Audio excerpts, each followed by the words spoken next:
وريني هتكمل ازاي الشكل ده.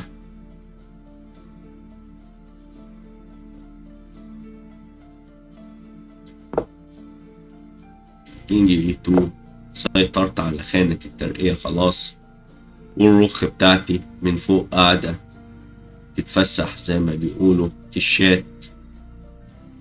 ومعانا شكل من أشكال التعادل زي ما حضراتكم شايفين. الأسود هو اللي عليه اللعب. فكرة الأسود إن هو بيستلم من الملك بتاع الأبيض كشات. لعب سلبي، بيقول له أنت ما قدامكش فرصة إن أنت تكسب. وفي الآخر في موقف ممكن يرجع بالطابية يمنع الترقية. فدي الفكرتين بتوع الأسود. والأبيض عاوز يدعم البدء بتاعه ويرقيه. روك بي 8،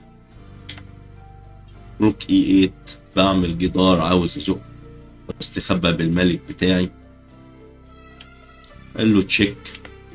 لو نزلت تحت انا باجي اخد البيدة بالشكل ده.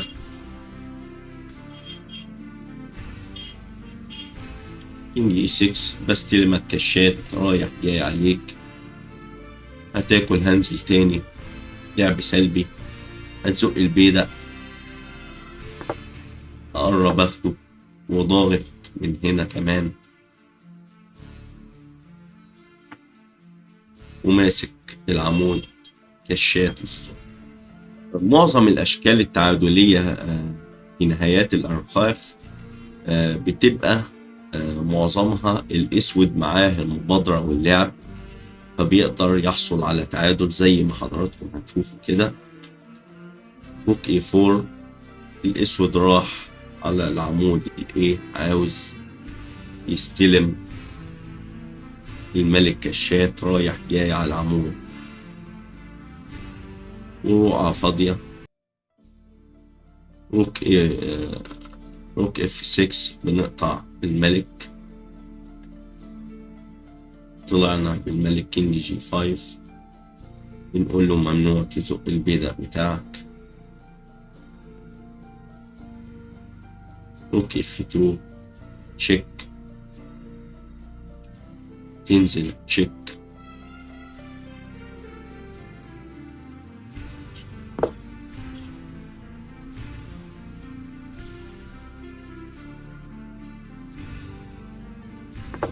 تنزل كينج اي 3، بطلع لك روك اي 5، هات البيدق.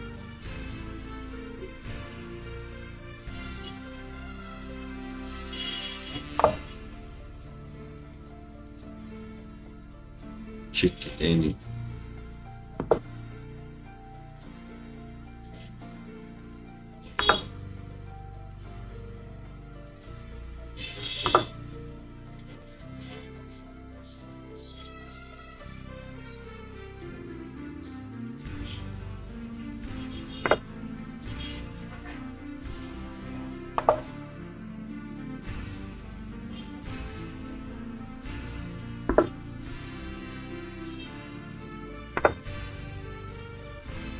والملك بوقفته ديا منع الملك الابيض انه يجي هنا ويزق ويحمي ويصد الكشات بالبدء بتاعه. ولسه مع الاشكال التعادليه زي ما حضراتكم شايفين. الفكره ان الاسود بيبقى معاه المبادره واللعب الاول عشان يحصل على التعادل. كينج اف 6، وفكرته بيضغط هنا على المربع ده بالرخ والملك. هتديني كش، اقول لك كينج اف 7، والبيدق ده خلاص وقع. والشكل ده برضو من الاشكال التعادلية. الاسود هو اللي عليه الدور في اللعب. روك اي 3، بيست موف، نقلة جيدة. كينج جي 6، تشيك، روك جي 3 تشيك. كينج اف 7، روك اي 3، روك اي 2، روك اي 7 تشيك. كينج جي 6، روك جي 7، روك جي 1، كينج اي 7، عاوز يزق البيدق بتاعه.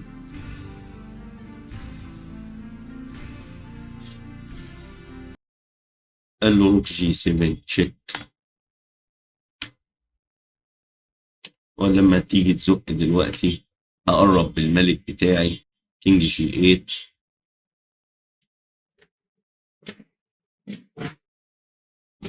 تشيك، صد بالطابية، كلب. ودلوقتي بقول لك انت مش هتعرف ترقي بيدق الفيل ده خالص.